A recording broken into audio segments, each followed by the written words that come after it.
welcome back to the channel. Students, today we are going to discuss the last topic of the chapter, that is evaporation. In the earlier lectures, we have seen about the effect of change of temperature and pressure. Means if we change the temperature and if we change the pressure, what is the effect on the matter if we are changing the temperature and matter. Okay, so that we have seen. Today we will discuss about the evaporation. So evaporation is given on page number 9. So open your textbooks, page number 9. I will first read for you and then I will explain to you. So pay attention. Do we always need to heat or change pressure for changing the state of matter? Can you quote some examples from everyday life where change of state from liquid to vapor takes place without the liquid reaching the boiling point? Water, when left uncovered, slowly changes into vapor. Wet clothes dry up. What happens to water in the above examples? We know that particles of matter are always moving and are never at rest. At a given temperature in any gas, solid or liquid, there are particles with different amounts of kinetic energy. In case of liquids, a small fraction of particles at a surface having higher kinetic energy is able to break away the force of attraction of other particles and get converted into vapor. This phenomenon of change of a liquid into vapors at any temperature below its boiling point is called evaporation. Now students, we have seen the examples in which if we were changing the temperature or if we were changing the pressure, at that time what was happening? The matter was changing its state, isn't it? So if we want to change the state of matter, at that time what we do? We change the temperature or we change the pressure. At that time, whatever the matter is there, it will get converted into from one state to another state. For example, ice. So ice is a solid, isn't it? If I give heat energy, if we give heat energy to ice, what will happen? The ice will get converted into water. So water is a liquid. So here what happened? Here we have changed the temperature. And as we have changed the temperature, this matter, that is ice, got converted into water. Similarly, another example also we have seen of pressure. The example is dry CO2, carbon dioxide. Students, dry carbon dioxide is present in solid form.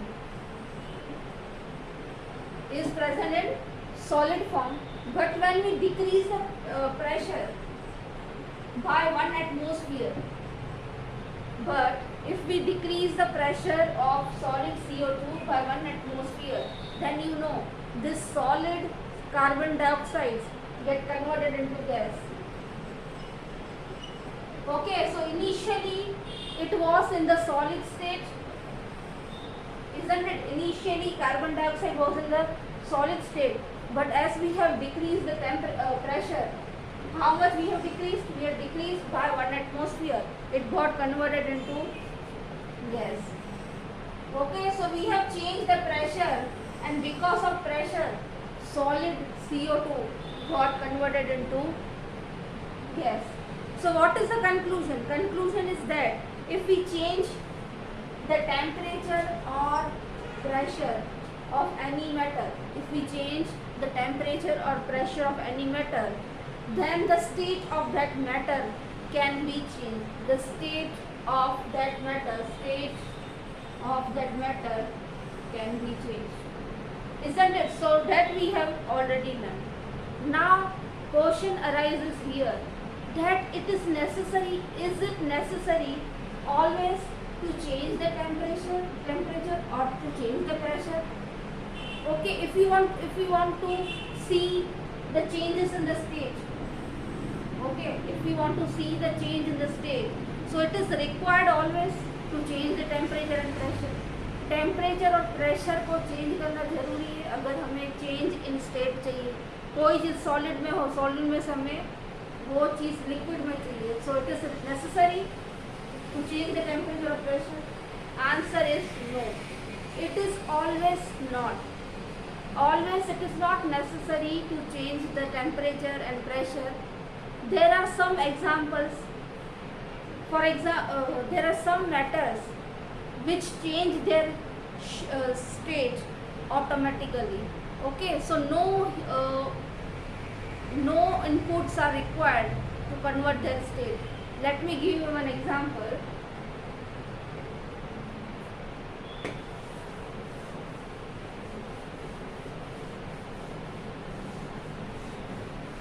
So this activity you can perform at your home also.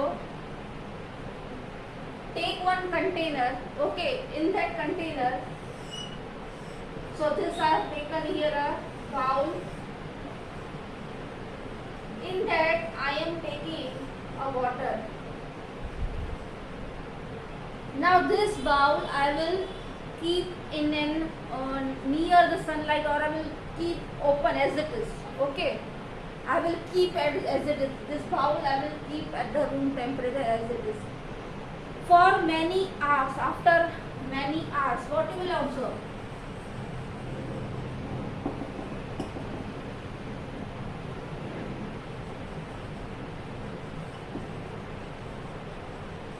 Suppose you are observing this bowl after 24 hours.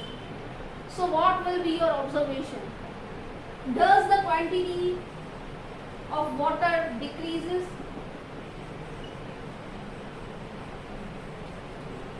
Yes or no? Once again I am repeating. You are taking any container. Here I have taken bowl, and in that I have taken water.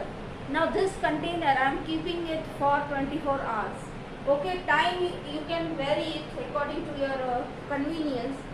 For one day I am keeping this container as it is, and in the container what is there? In container water is there. So are you able to observe change in the quantity of water in this container? जो जितना water था उसका quantity कम हो जाएगा bowl के अंदर. Yes, answer is yes. Why? What is the reason? The reason is that whatever the water was present in this bowl, whatever the water was present in bowl, because of the temperature,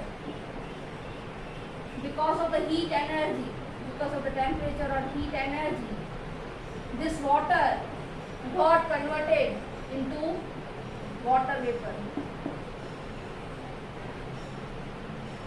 So this water got converted into water vapor. So this is taking place by itself only. We are not giving the heat energy. It is taking place naturally by itself. So this phenomenon you might have observed. Now another thing is clothes.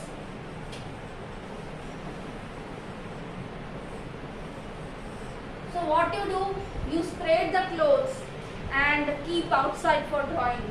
Suppose your clothes are wet. Okay, now that wetted clothes you are keeping outside. Why you are keeping outside? You are spreading outside so that it get dried up. So are the clothes able to dried up by itself? You are giving anything? Okay, you are giving that dryer, air dryer, or you are blowing the air so that it gets dried up. Answer is no. It will get dried up by itself with the wind that is present in the atmosphere, and because of the temperature that is present in the atmosphere. Now what is the reason behind it? What is the phenomenon? Let me explain to you. Suppose this is a cloth. Okay, and that cloth is wet.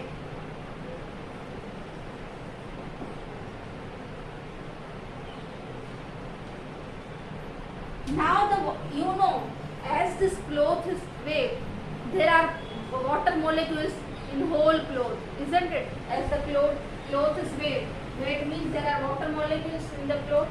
Yes or no? Yes. Now students, the water molecules that are present on the surface of the cloth, whatever water molecules are there, they can easily move away. Okay, they will overcome the force of attraction, and as a result, the cloth will get dried up. You know, every particles are having kinetic energy. Kinetic energy means, you know, the characteristic of matter. Every particle of a matter is continuously moving, isn't it? If we talk about the matter, and inside the matter, what is there? Particles are there. So particles are continuously moving. But if we give heat energy, the kinetic energy of the particles increases, isn't it? So same thing will appear here, will happen here. The particles that are present on the surface of the cloth, they will overcome the force of attraction because of heat energy, because of wind, everything. They will start moving speedily. As a result, the cloth will get dried up, isn't it? So the cloth will get dried up. So here also we are not having air blower, or we are not blowing here air. This phenomenon is taking place itself. So what is the conclusion? The conclusion is that there are some matters in which will change their state by itself. No out inputs have to be given. Okay, for example, here we have given the inputs. For example, dry CO2. In dry CO2, we have deliberately given by ourselves. We have given the reduction in 1 atmosphere. But this things is not applicable to every matter. I hope evaporation is clear to you. Moving towards the next thing.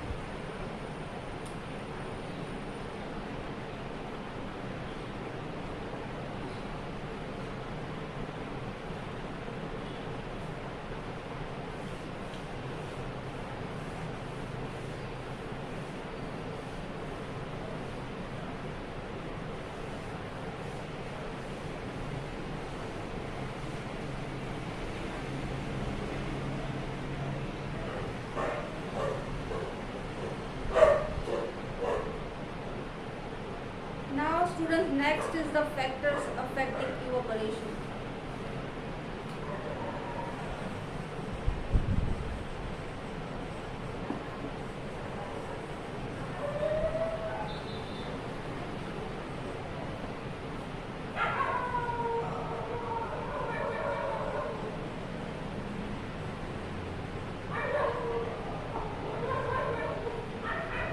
Okay, what are the factors for evaporation? So page number 9, I am reading here. So first is an increase of surface area.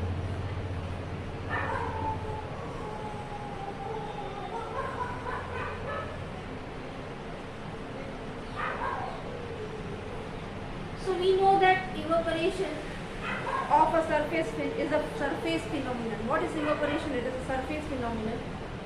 If the surface area is increased, the evaporation will be larger. For example, while putting clothes for drying up, we spread them out.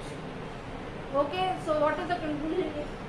If the surface area is larger, then the evaporation will also be larger. For example, if we want to dry our clothes, how we will dry our clothes? We will spread the clothes and then we will put on the string, isn't it? How you are putting your clothes outside?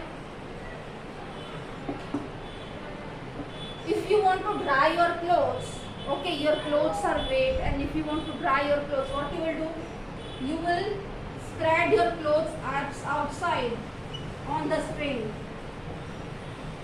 You will not place your clothes as it is like that. Directly you will not put. What you will do? You will spread the clothes. Why? When you will spread the cloth, what will happen? Surface area will be increased.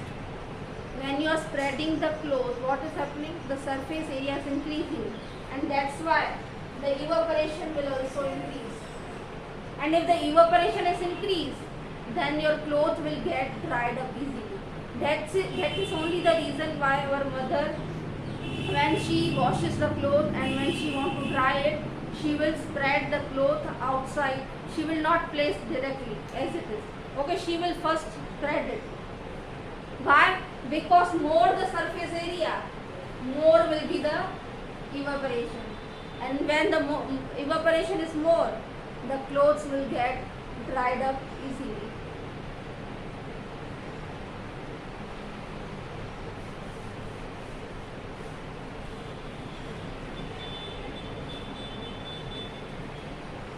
Now students, next point is increase in temperature.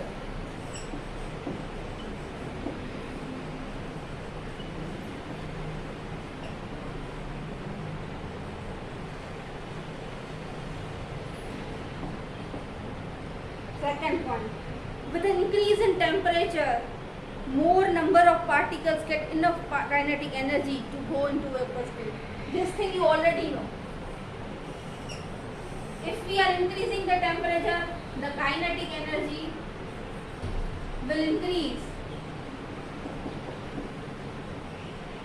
And as the kinetic energy is increased, the water molecules will get converted into water vapor, isn't it?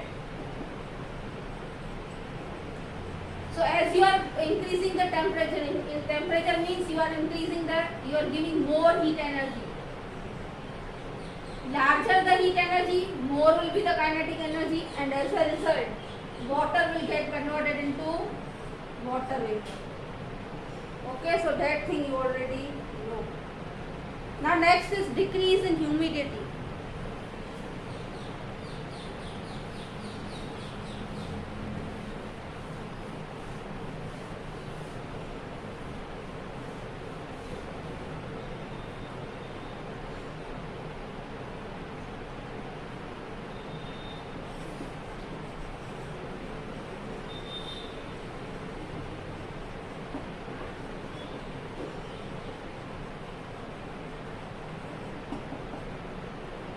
Decrease in humidity. What is humidity first of all? Humidity is the amount of water vapor present in the air.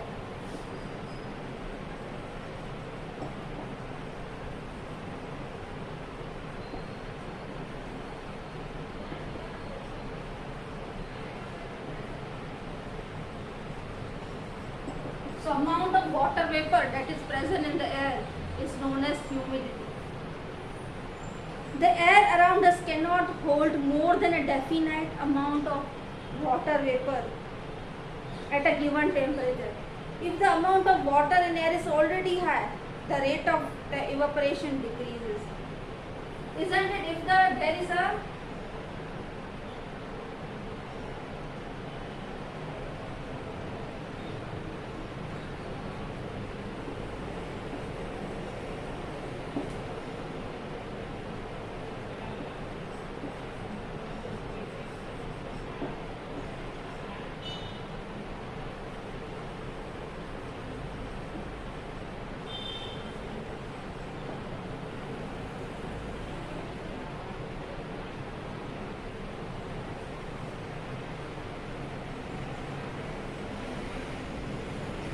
Now students, what is humidity? The amount of water vapor that is present in the air is humidity. Now students, air cannot hold more than definite amount of water in the air. Okay, there is a definite proportion which the air can hold.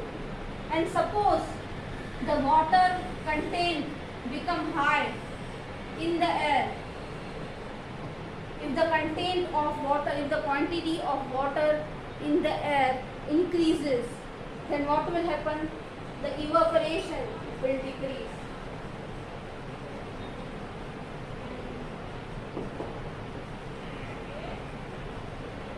Okay. If the air is having high amount of water or water vapor, then what will happen? There will be decrease in the evaporation. Isn't it?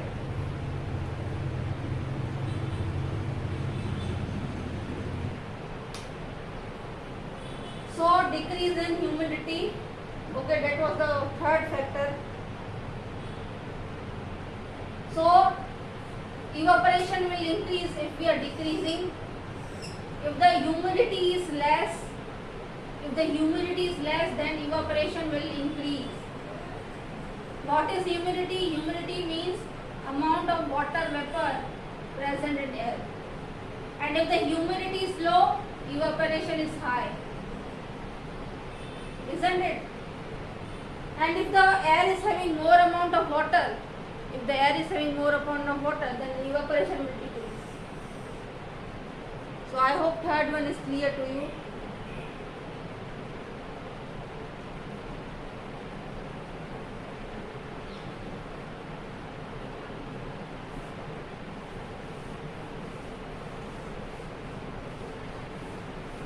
So last factor affecting the evaporation is increase in wind speed.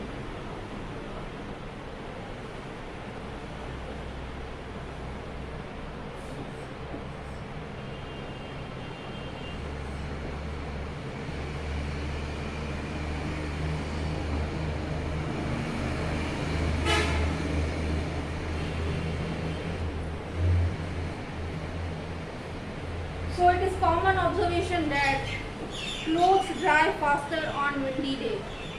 Suppose you have put your clothes outside and the wind is very high outside, then what will happen? Evaporation will be fast and our clothes will dry up easily, very speedily, isn't it? So increase in wind speed, evaporation will be increased.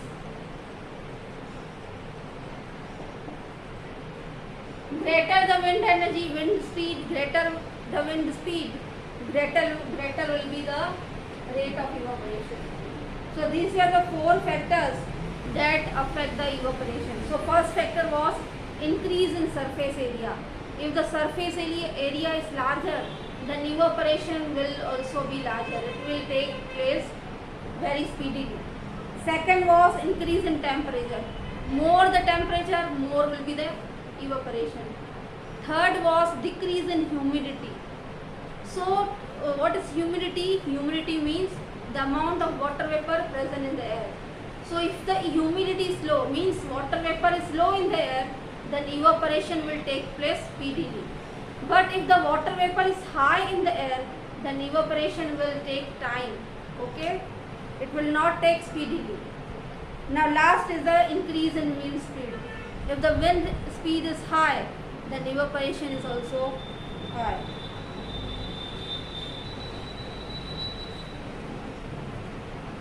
So students, this was all about today's lecture, and if you are having any query, then you can ask me in the comment section, because if you will ask me, then and only then I will able to get that what doubt you are having. And after that, how evaporation causes cooling, that thing I will explain you in the next lecture, and next lecture will be the last lecture most probably of the chapter number 1. Also, if you are having any queries regarding chapter number 1, you can ask me in the comment section, isn't it? So revise this whole topics in homework, whole topic you are supposed to learn and write, revise it, get your concept clear. Till then, bye and take care.